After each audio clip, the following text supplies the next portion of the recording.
Dia rela menerima siapa kita, tetapi hati kita penuh dengan ucapan syukur karena kita bawa pujian dan penyembahan kepada Dia yang menjadi sumber kehidupan kita, pusat pujian kita pagi hari ini. Mari kita akan tunduk seketika, kita akan berdoa. Bapa kami yang ada di surga, kami menaikkan syukur kepadamu Tuhan. Kami bilang terima kasih buat kebaikan-Mu, kami bilang terima kasih buat pertolongan-Mu, kami bersyukur buat segala penyertaan-Mu bagi kehidupan kami ya Tuhan. Kami percaya kalau bukan Tuhan kami tidak ada artinya, tapi kami percaya Engkau menghantar kami pagi hari ini di dalam kealpa-Mu. Kami mau memandang kepada Tuhan, kami mau jumpa dengan Engkau Allah yang menjadi kekasih jiwa kami. Sebab itu Tuhan kami taruh acara ibadah kami pagi hari ini dari awal sampai akhirnya di dalam tangan-Mu. Engkau melihat seberapa kami yang ada Tuhan. Kami memandang kepada Engkau yang penuh dengan keagungan. Kami menyembah dan sujud di hadapan-Mu dengan kerendahan hati kami. Karena kami percaya semua yang kami alami tidak lepas daripada pertolongan-Mu. Dan kami yang membawa beban, bila kami kembali tidak seperti semula, tetapi kami akan membawa berkat ilahi dari Tuhan. Dan kami berkemenangan bersama Tuhan, sebab kami sudah taruh hidup kami di dalam altar-Mu. Terima kasih Bapa di surga, membentengi tempat ini dari depan belakang, bahkan seluruh tempat duduk diisi dengan kuasa Roh Kudus-Mu. Jangan setiap alat musik yang digunakan, bahkan terlebih setiap pelayan yang mengambil bagian, Tuhan diurapi di dalam kuasa-Mu. Hamba-Mu yang akan membawakan firman-Mu di dalam kuasa otoritas yang dari Tuhan, sehingga semua kami yang datang tidak kembali dengan sia-sia, tetapi kami boleh melihat kemuliaan Allah akan dinyatakan. Kami bawa kemenangan yang dari Tuhan menjadi pujian kesaksian kami. Nama Tuhan dipuji dan dimuliakan. Kuasa kegelapan yang akan mengganggu, kami percaya sudah dihancurkan dalam nama Yesus, sehingga kami ada kemenangan dan kebebasan. Semuanya kami kembalikan demi kemuliaan nama Tuhan. Terima kasih Bapa di surga, mengampuni kami Tuhan.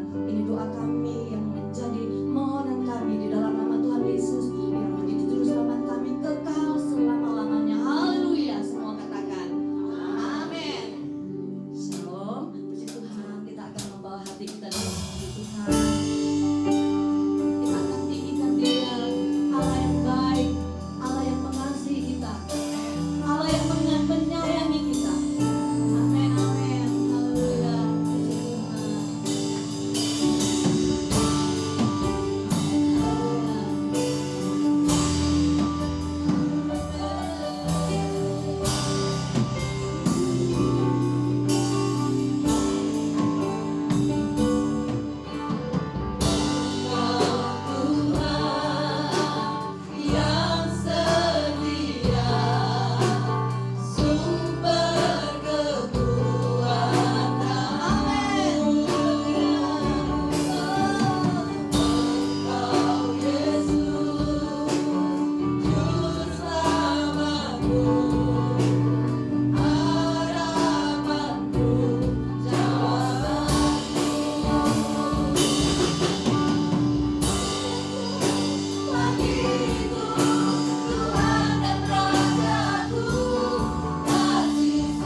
Di dalam kehidupan kita sehari-hari, kita memang harus bermasyarakat.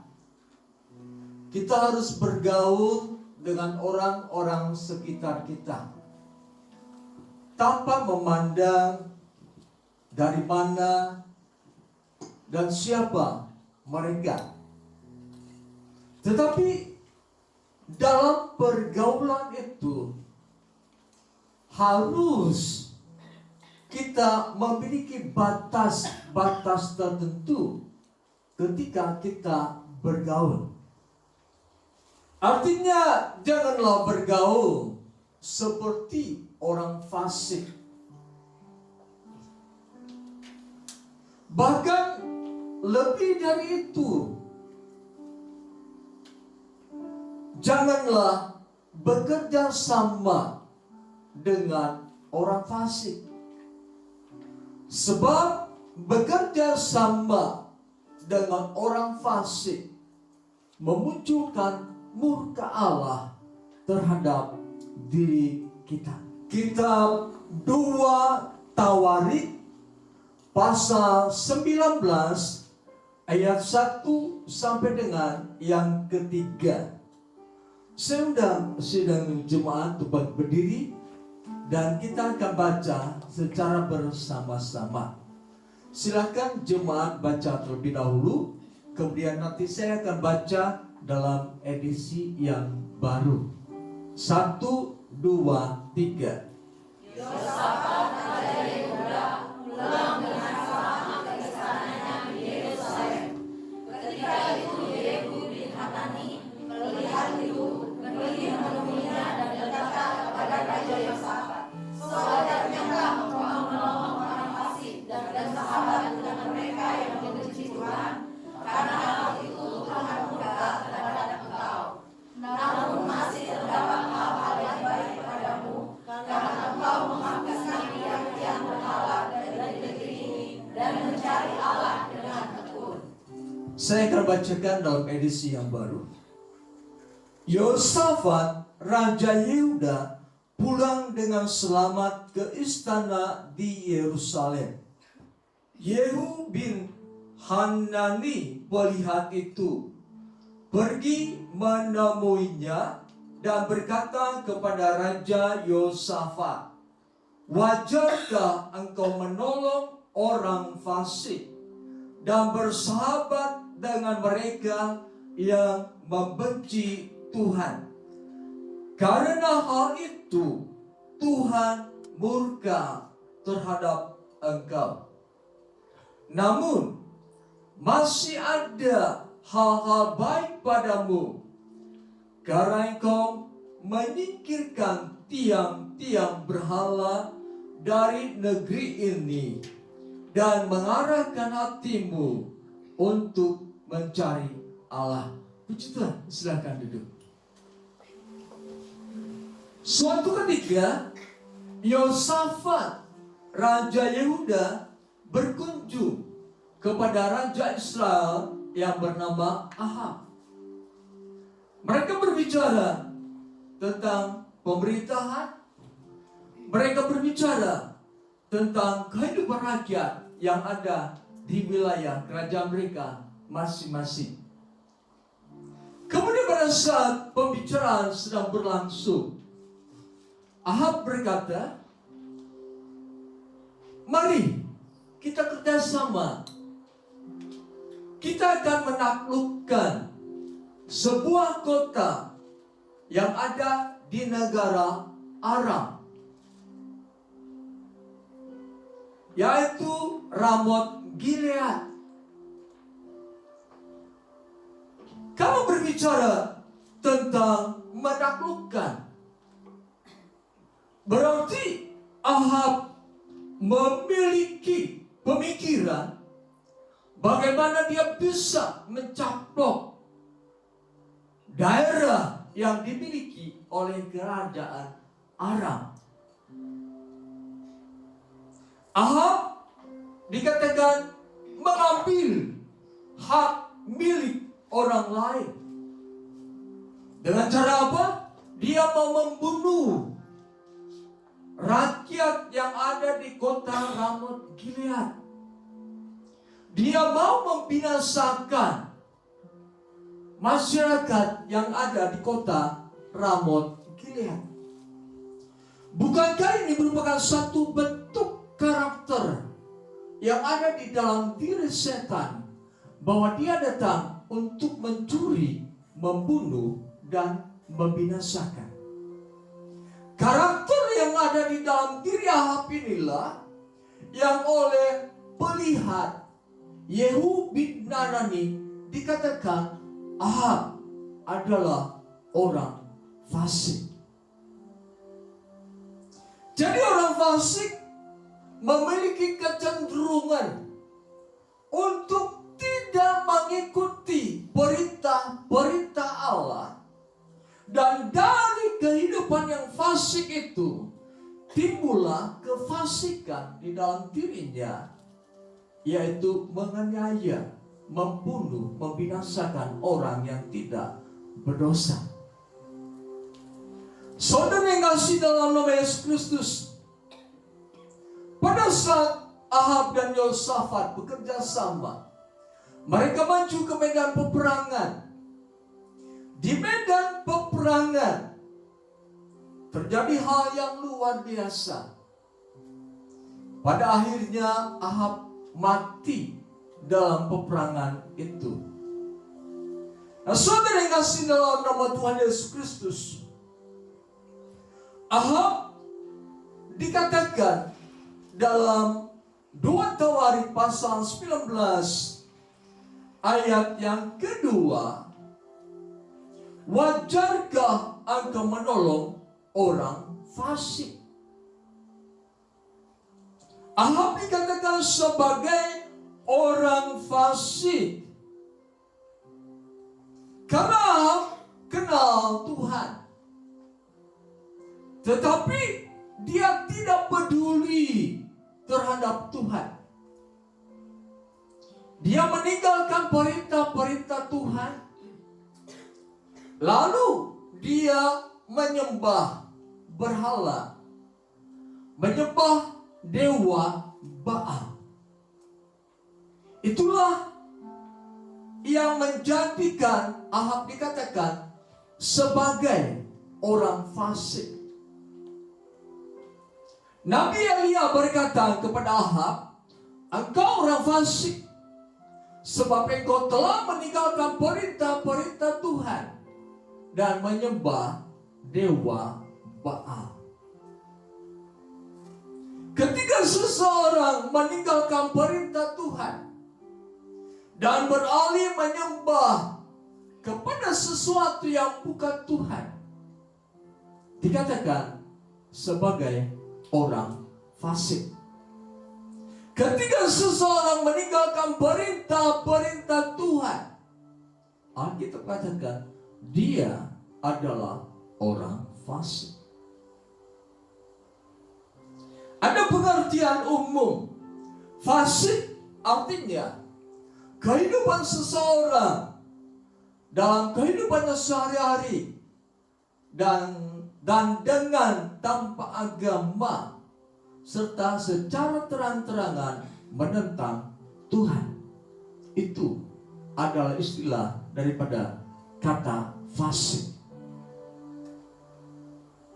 Mari kita perhatikan dalam kitab Mazmur pasal 10 ayat yang keempat.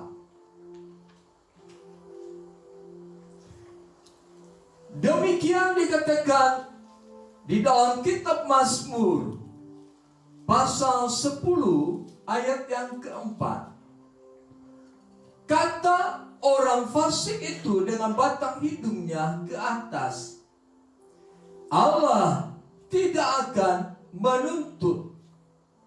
Tidak ada Allah. Itulah seluruh pikirannya. Jadi orang fasik adalah orang yang mau berbuat segala sesuatu, baik itu yang baik maupun yang jahat. Ketika dia berbuat jahat, dia berkata, Allah tidak akan menuntut setiap perbuatan jahat yang kulakukan.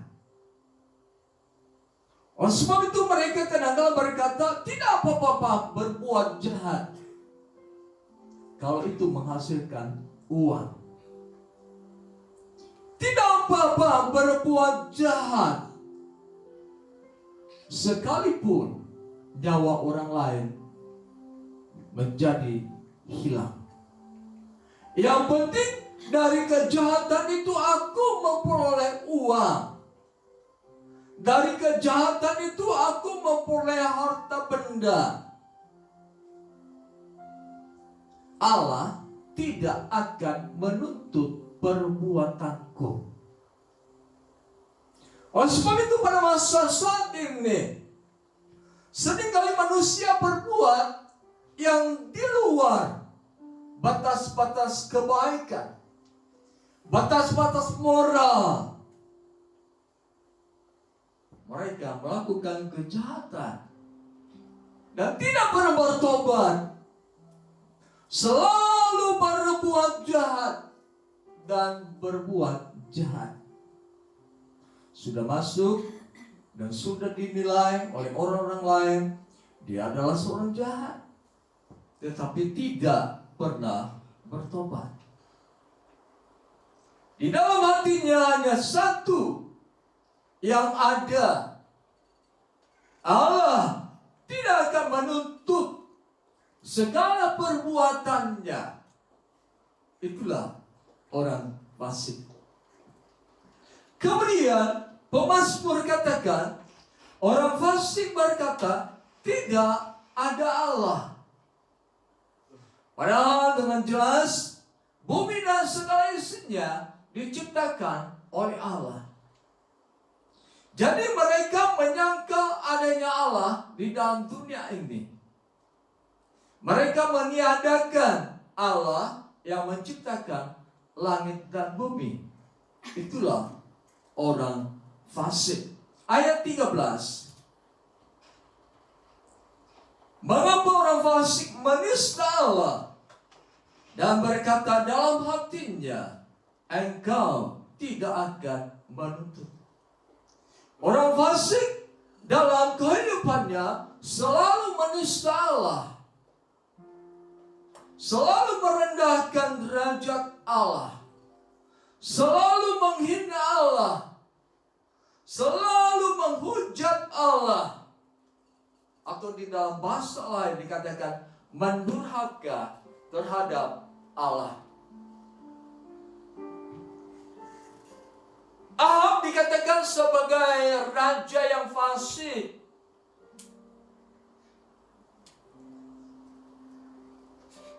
Dia memiliki satu pemikiran, kalau aku membunuh orang lain, aku mengambil milik orang lain, aku membinasakan orang lain, Allah tidak akan menuntut aku.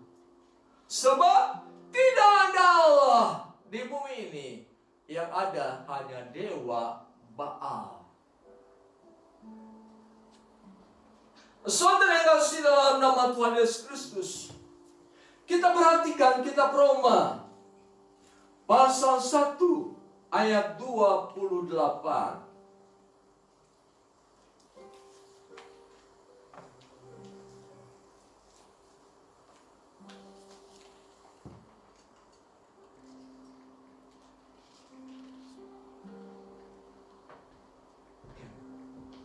Tolong baterainya atau yang itu aja.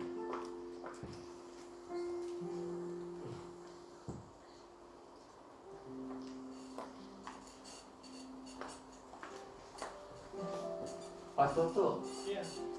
ini yang hitam Pak. Ya.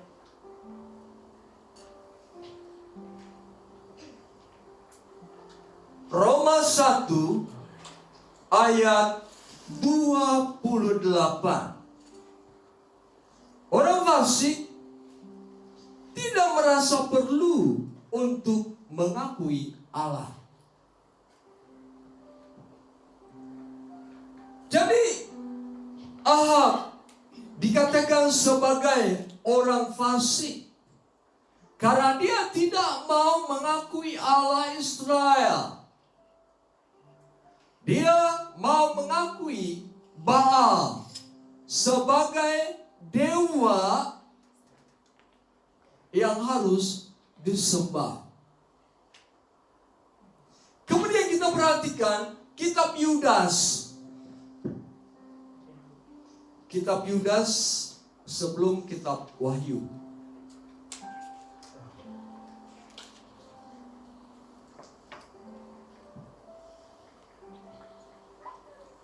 Yudas pasal 1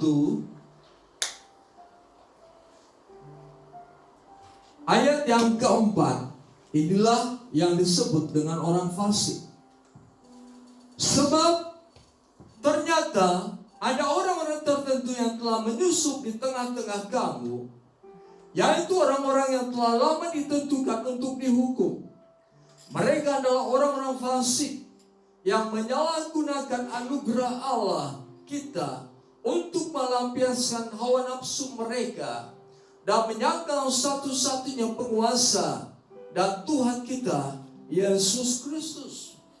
Orang fasik menyangkal penguasa langit dan bumi serta surga, yaitu Yesus. Mereka tidak mau mengakui bahwa Yesus adalah Tuhan dan Juru Selamat dunia. Kemudian kita perhatikan ayat yang ke-15.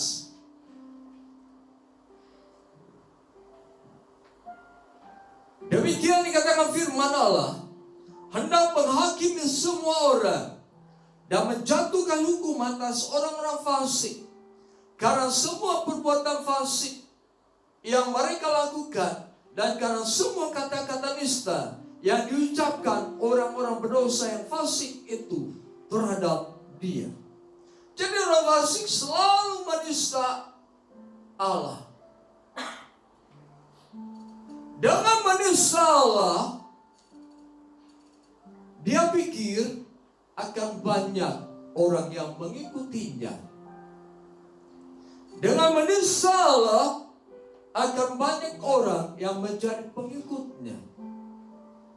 Inilah orang fasik. Dan pada saat Yosafat bekerja sama dengan Ahab, seorang pelihat artinya seseorang yang menyalurkan kehendak-kehendak Allah. Yehu menegur, wajarkah engkau menolong orang fasik? Wajarkah engkau berteman dengan orang yang membenci Tuhan? Saudara, pemazmur mengatakan dari orang fasik lahir kefasikan. Jadi dengan keberadaan orang fasik yang menentang Allah, menista Allah, menyangkal Allah, menghina Allah, lahir kefasikan atau kejahatan. Kita perhatikan kitab Mazmur.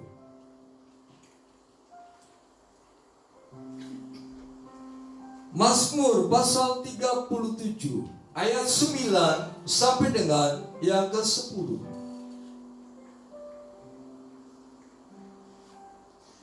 Mazmur pasal 37 ayat 9 dan 10. Sebab orang yang berbuat jahat akan dilenyapkan, tetapi orang yang menanti-nantikan Tuhan akan mewarisi negeri ini. Karena sedikit waktu lagi, maka lenyaplah orang fasik. Jika engkau memperhatikan tempatnya, maka ia sudah tidak ada lagi. Jadi orang fasik menyangkal Tuhan. Orang fasik mengatakan tidak ada Allah. Orang fasik mengatakan Allah tidak akan menuntut terhadap apa yang kuperbuat. Dan kefasikan itulah yang dia lakukan terhadap orang-orang lemah. Dia menindas orang lemah, merusak kehidupan orang lemah, hanya sekedar untuk mendapatkan apa yang dia inginkan. Jadi dari orang fasiklah lahir kefasikan atau kejahatan. Nah, pada saat Ahab bekerja sama dengan Yosafat, Yehu bin Nani menegur dia. Sebab jelas bahwa Allah tidak ingin Yosafat, seorang yang percaya Tuhan, selalu hidup sesuai dengan firman Tuhan, bekerja sama dengan Ahab, seorang yang fasik. Jadi Allah tidak melarang mereka untuk berbicara. Allah tidak melarang mereka untuk berkomunikasi. Hanya satu yang Allah inginkan, jangan bekerja sama dengan orang fasik. Saudara yang kasih dalam nama Tuhan Yesus Kristus, pada saat mereka berperang atau pada saat mereka ada di medan peperangan, Ahab berkata, aku tidak akan memakai pakaian seorang raja. Biarlah Yosafat memakai pakaian raja. Kemudian para tentara dari kerajaan Aram, mereka melihat Yosafat memakai seragam atau baju seorang raja. Tentara Aram mengepung dan mau membinasakan yang memakai pakaian raja. Mereka pikir itu adalah Ahab. Tetapi setelah mereka sampai dan melihat, ternyata bukan Ahab, dan itu adalah Yosafat. Pada saat mereka tidak dengan sengaja, mereka melepaskan busur panahnya, Ahab terkena panah. Dan beberapa waktu kemudian Ahab mati. Jadi inilah yang dikatakan oleh pemazmur, bahwa sedikit waktu lagi maka lenyaplah orang fasik. Atau dengan kata lain, bahwa orang fasik tidak akan mendapatkan tempat di bumi ini. Inilah yang dinamakan dengan penghakiman Allah.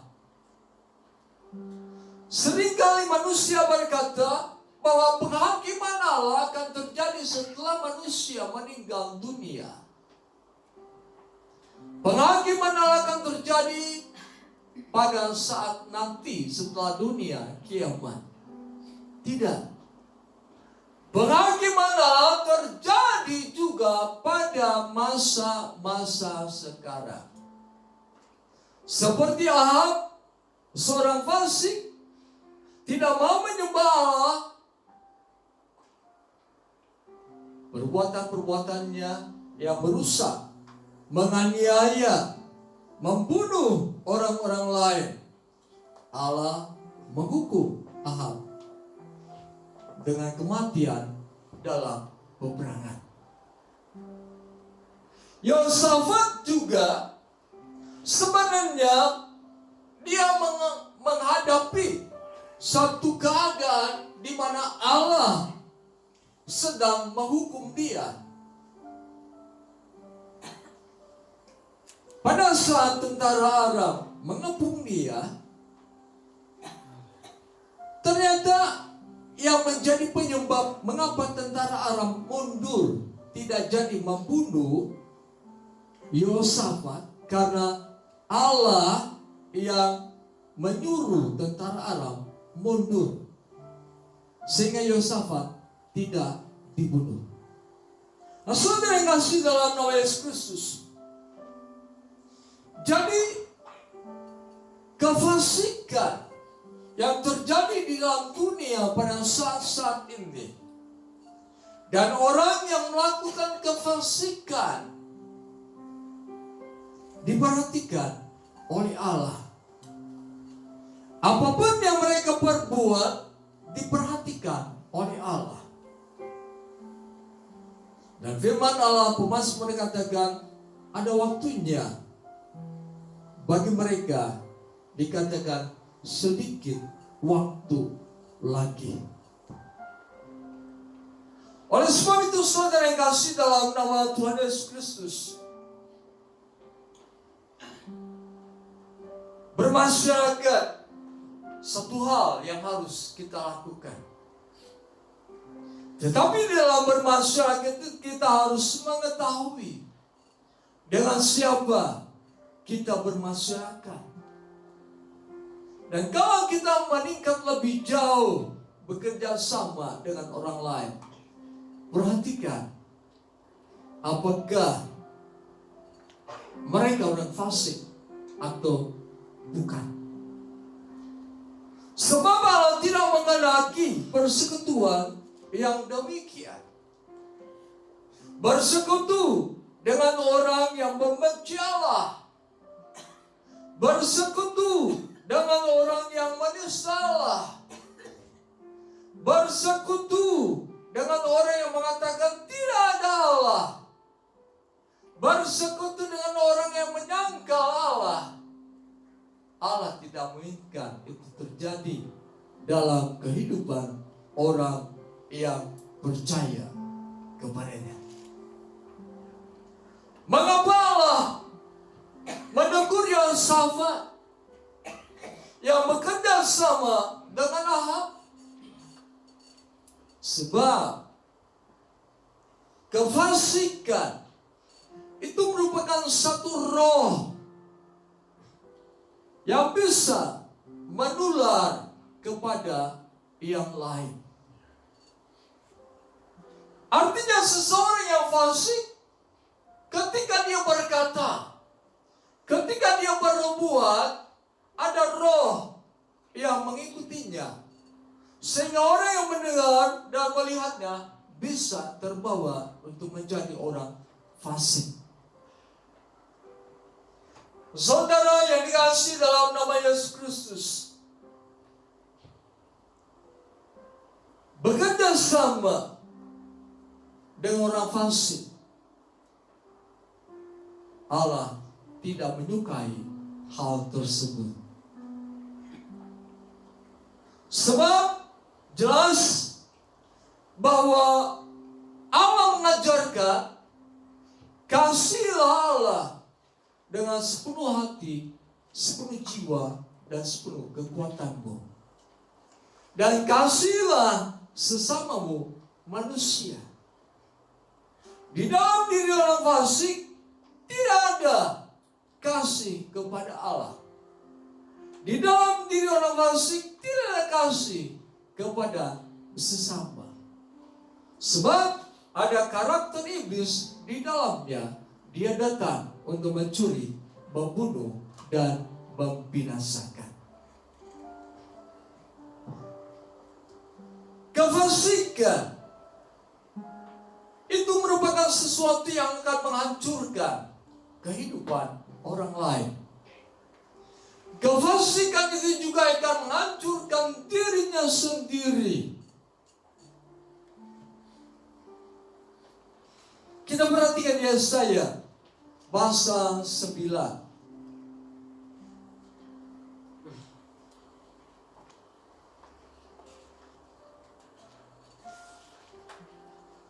Kitab Yesaya pasal 9 ayat 17. Sungguh kefasikan menyala seperti api yang melahap habis onak dan duri, lalu membakar belukar di hutan, sehingga gumpalan asap mengepul ke atas. Oleh karena murka Tuhan semasa alam, terbakarlah tanah itu, dan bangsa itu menjadi umpan api. Seorang pun tidak mengasihi saudaranya. Mereka melahap ke sebelah kanan, tetapi masih lapar. Mereka memakan ke sebelah kiri, tetapi tidak kenyang. Setiap orang memakan daging kerabatnya sendiri. Inilah perilaku kehidupan orang fasik yang hidup di dalam kefasikan. Allah berfirman bahwa kefasikan itu seperti api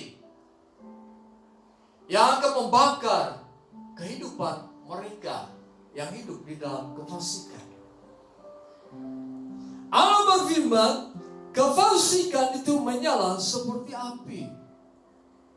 Artinya kalau kita mendekat, bersekutu dan bekerja sama dengan mereka, kita pun akan terbakar.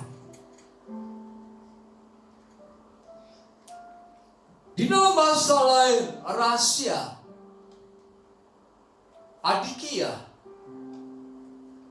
itu kejahatan yang tanpa memperhatikan bagaimana seharusnya dia mengasihi orang lain. Mengapa Allah menegur Yosafat? Karena dia bekerja sama dengan Ahab, orang fasik. Sebab Allah menciptakan manusia serupa dan segambar dengan Allah. Jadi rancangan Allah dalam kehidupan manusia, manusia tidak dikehendaki oleh Allah untuk menjadi orang fasik, tetapi menjadi orang yang melakukan perintah Allah, menjadi orang yang menyembah Allah. Sebab diciptakan serupa dengan gambaran Allah. Ketika manusia hidup dalam kefasikan, berarti dia tidak sedang hidup di dalam pola Allah, serupa dan segambar dengan Allah. Kemudian yang kedua, manusia diciptakan oleh Allah selain serupa dengan gambaran Allah, manusia itu juga ditentukan oleh Allah supaya menjadi serupa dengan gambaran Yesus Kristus. Jadi Allah mengatakan, jangan bekerja dengan orang fasik, supaya kamu tidak terbakar, supaya kamu tidak musnah, supaya kamu tidak binasa. Sebab Allah berkata, aku menciptakan engkau serupa dengan gambaran aku. Allah berbicara lewat Rasul Paulus. Setiap orang yang dipilih, dipanggil untuk menjadi serupa dengan gambaran Yesus Kristus. Jadi yang harus ada dalam kehidupan kita, milikilah karakter menjadi serupa dengan gambaran Yesus Kristus. Yang harus ada dalam kehidupan kita, milikilah kehidupan bahwa kita diciptakan Allah serupa dengan gambar Allah. Artinya bahwa diri ini pada satu bentuk kehidupan yang terus menyembah kepada Allah, terus memuliakan Allah, terus mempercayai Allah, terus beribadah kepadanya, terus menyembah kepadanya. Kefasikan harus ditinggalkan, sebab Allah tidak ingin melihat orang percaya hidup di dalam kefasikan. Dengan kata lain, itu bukan karakter orang-orang percaya. Itu bukan sifat yang Allah tanamkan dalam diri orang percaya sehingga hidup di dalam kefasikan. Saudara yang kasih dalam nama Tuhan Yesus Kristus. Yang kedua, kenapa Allah tidak setuju Yosafat bekerja sama dengan Ahab, seorang fasik? Mengapa Allah tidak setuju adanya kerjasama antara kita dengan orang fasik? Sebab kita sangat berharga di hadapan Allah. Dengan kita bersekutu dengan orang fasik, pasti roh kefasikan itu akan hadir dalam kehidupan kita. Itu akan merusak kehidupan kita, merusak pikiran, perasaan, kehendak kita. Jiwa kita akan rusak, roh kita akan rusak, bahkan tubuh pun akan mengalami kerusakan karena kefasikan. Perlu kita ketahui bahwa saudara dan saya sangat berharga di hadapan Allah. 1 Petrus pasal 1 ayat 18 sampai dengan 19. Demikian dikatakan firman Tuhan, sebab kamu tahu bahwa kamu telah ditebus dari cara hidupmu yang sia-sia, yang kamu warisi dari nenek moyangmu itu, bukan dengan barang yang fana, bukan pula dengan perak atau emas, melainkan dengan darah yang mahal, yaitu darah Kristus, yang sama seperti darah anak domba yang tak bernoda dan tak bercacat. Allah tidak akan setuju ketika orang percaya bekerja sama dengan orang fasik. Sebab Allah tidak ingin seseorang yang sudah ditebus, sudah dibayar dengan harga yang mahal lewat mati Kristus, menjadi binasa karena kefasikan. Dengan kata lain, Allah ingin supaya setiap orang percaya mengasihi dirinya sendiri, tidak merusak dirinya, tidak membinasakan dirinya dengan cara bekerja sama dengan orang fasik. Yang ketiga, kenapa Allah tidak mengizinkan orang percaya bekerja sama dengan orang fasik? Kita perhatikan dalam kitab Matius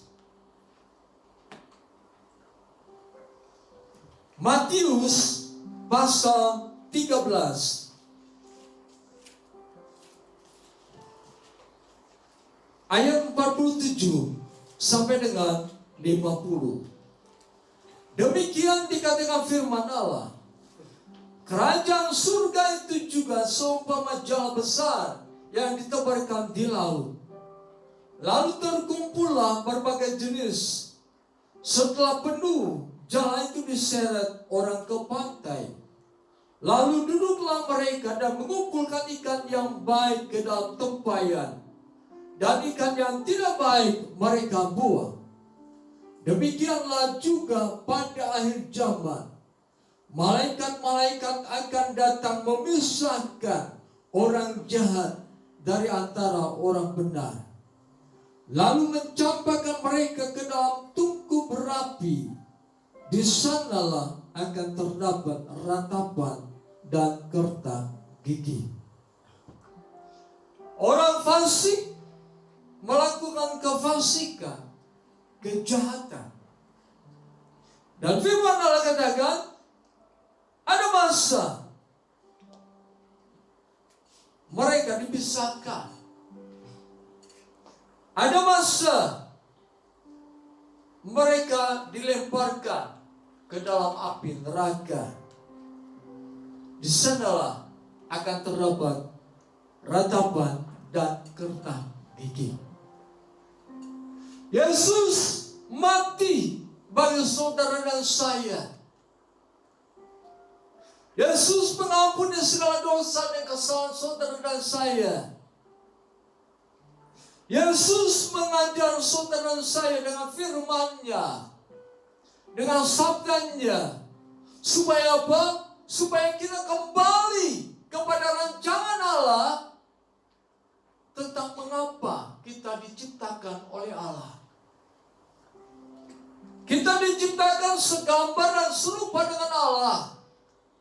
Bawalah diri ini menjadi orang-orang yang sesuai dengan rencana Allah. Kita diciptakan untuk menjadi orang-orang yang diselamatkan lewat kematian Kristus. Kita adalah orang-orang yang pasti akan dipisahkan. Orang fasik atau orang jahat akan dilemparkan ke dalam tungku api. Tetapi orang yang percaya bahwa Yesus adalah Tuhan dan Juru Selamat, dia akan bersama dengan Allah di dalam kerajaan surga.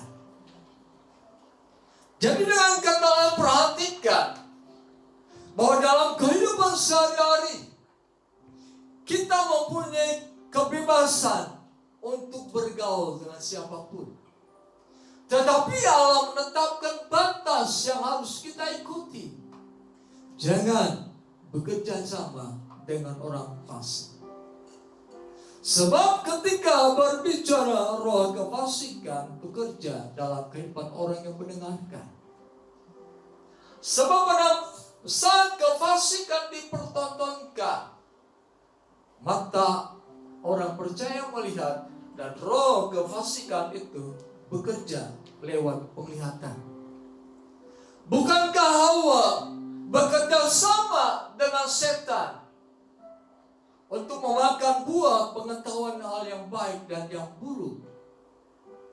Karena kerjasama antara Hawa dan setan, jatuhlah Hawa dalam dosa. Jatuhlah Adam dalam dosa. Akhirnya mereka diusir dari Taman Eden.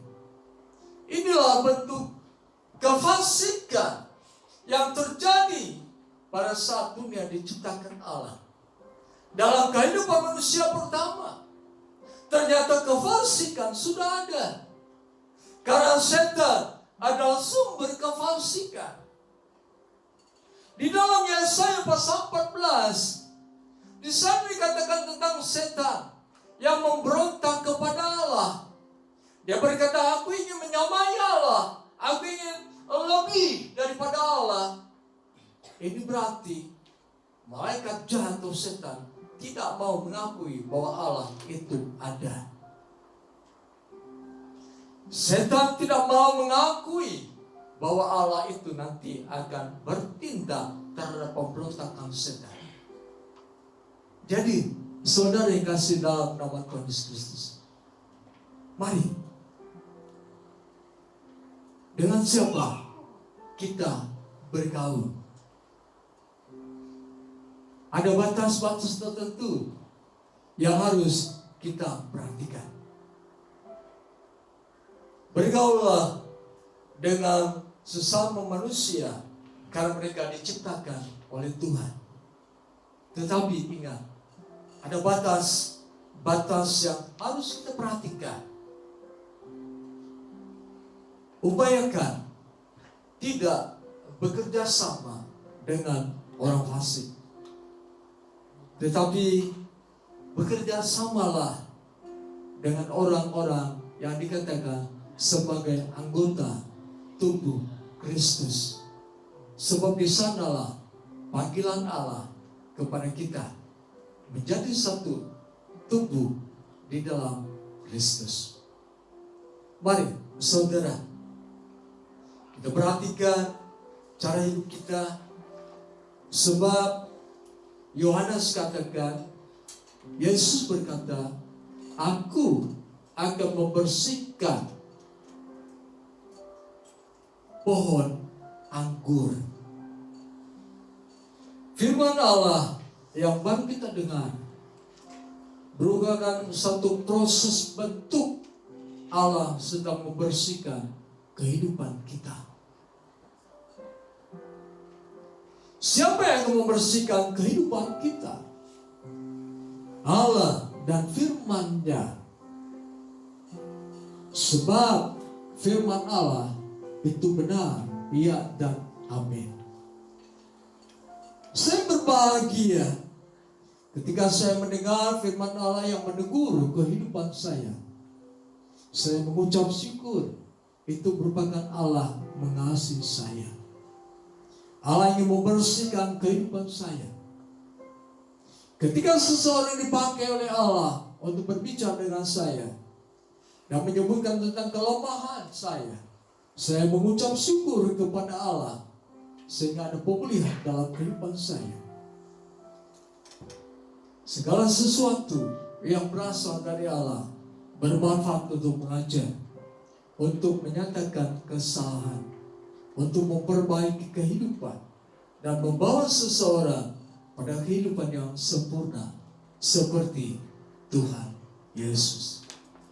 Mari saudara, realita Tuhan akan terus nampak dalam kehidupan kita jika kita memiliki kehidupan seperti yang 3 hal tersebut. Yang pertama, sadarilah dan hiduplah sebagai manusia yang diciptakan menurut gambar dan rupa Allah. Hiduplah sebagai orang yang mempunyai prinsip, saya dipilih menjadi anak Tuhan supaya saya hidup sesuai dengan Yesus Kristus. Yang ketiga, batasi kehidupan kita. Jangan sampai tercemar oleh kefasikan dari dunia ini. Sekian firman Tuhan. Bapa kami yang di surga, hamba mohon kepadamu ya Bapa di dalam nama Yesus Kristus. Biarlah Roh Kudus menuntun kami, Roh Kudus menolong kami dalam kehidupan pergaulan kami sehari demi sehari. Biar Roh Kudus akan menolong kami agar kami tidak terpengaruh oleh kefasikan, dijauhkan daripada kami ya Tuhan perilaku kehidupan orang-orang fasik. Bawalah kami ya Bapa pada kehidupan yang seturut dengan firman-Mu. Bawalah kami untuk senantiasa mengerti, memahami dan menyadari bahwa kami diciptakan menurut gambar dan rupa Allah. Bawalah kami untuk mengerti, memahami bahwa kami dipanggil menjadi umat percaya untuk hidup serupa dengan gambar Yesus Kristus. Bawalah kami ya Bapa bersatu kesadaran bahwa ada penghakiman yang akan terjadi dalam kehidupan kami. Ampuni segala dosa kesalahan kami ya Tuhan. Jika kami juga suka melakukan kefasikan, melakukan kejahatan, baik terhadap diri sendiri, merusak kehidupan ini, maupun kejahatan terhadap orang lain. Ampunilah kami ya Tuhan. Biar Roh Kudus akan tolong kami agar kami dapat membentuk kerjasama dengan orang-orang lain yang ditunjuk oleh Tuhan, sehingga kami terbebas dari apa yang dinamakan dengan dari orang fasik muncul kefasikan, sehingga kami terbebas daripada api kefasikan yang akan membakar kehidupan kami. Kami mengucap syukur dan terima kasih. Engkau membawa kami untuk memisahkan diri dari dunia dengan segala kefasikannya dan hidup di dalam kekudusan seperti yang Tuhan inginkan dalam kehidupan kami. Hamba berdoa bagi jemaat di tempat ini, biarlah kami terus menjadi orang-orang yang selalu bertekun dalam pengajaran firman Tuhan. Jadikan kami menjadi orang-orang yang bertekun untuk mendengar dan melakukan firman Allah. mempraktikkan firman Allah dalam kehidupan sehari-hari. Ajar kami untuk terus menyadari bahwa Tuhan selalu memperhatikan kehidupan kami. Apapun yang kami perbuat di muka bumi ini Tuhan, tidak ada yang dapat kami sembunyikan di hadapan-Mu. Hamba berdoa, Roh Kudus tolonglah kami cuma di tempat ini. Bimbinglah kami agar kami tidak menjadi serupa dengan dunia ini, tetapi hidup sesuai dengan panggilan Tuhan dalam kehidupan kami. Terima kasih Tuhan. Biarlah kami terus dibersihkan dalam kehidupan ini oleh Tuhan, supaya pada saat Yesus datang yang kedua kali, kami kelihatan tidak bercacat celah di hadapan Tuhan.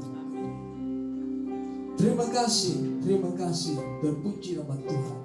Sebentar kami akan kembali ke rumah kami masing-masing. Kami mohon penyertaan Tuhan, dan kami serahkan kehidupan kami ke dalam tangan Tuhan. Bapa kami, diberkatilah jemaat Tuhan di tempat ini. Mata pencaharian usaha dengan pekerjaan mereka diberkati Tuhan. Apa yang menjadi kebutuhan dalam kehidupan mereka, kami percaya Tuhan sudah menyediakan. Baik anak-anak yang masih sekolah, Tuhan tolong mereka. Hikmat kabur di kebijaksanaan dan marifat dilimpahkan bagi mereka. Biaya yang diperlukan untuk anak-anak sekolah, dalam nama Yesus kami percaya Allah akan selalu menyediakannya untuk mereka dan memberkati mereka. Terima kasih Tuhan, terpuji nama Tuhan. Mata pencaharian usaha dagang pekerjaan jemaat Tuhan yang dilakukan di dalam rumah diberkati, yang dilakukan di luar rumah juga diberkati oleh Tuhan. Terpujilah nama Tuhan. Saudara yang kasih dalam nama Tuhan Yesus Kristus, terimalah damai sejahtera anugerah berkat Allah, cinta kasih Yesus Kristus, kekuatan penghiburan dan pertolongan dari Allah Roh Kudus menyertai kita semua mulai saat ini sampai kedatangan Yesus Kristus yang kedua kali ke dalam dunia ini. Dalam nama Tuhan Yesus kita yang percaya katakan amin. Haleluya.